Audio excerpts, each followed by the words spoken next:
video, I'm going to show you the uses of Meta AI.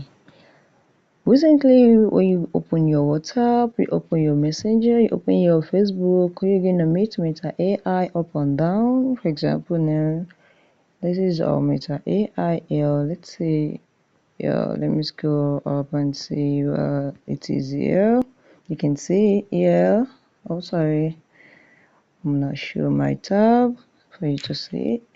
Look at here, this is Meta AI. You can see, so this is Meta AI in your WhatsApp. Let me explain what Meta AI uses and what it does. Now, Meta AI is there for you to ask anything, search for anything. For you to go back to Google, maybe you're looking for something, and instead of you to go back to Google to go and ask, you can ask Meta AI. So let me just do example for you. So I'm going to ask Meta AI now to generate. Okay, let me say just give Meta AI a little prompt. You can say how many days are in September.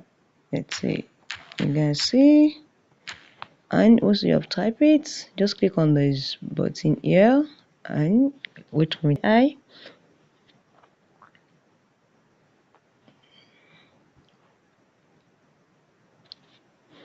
You can see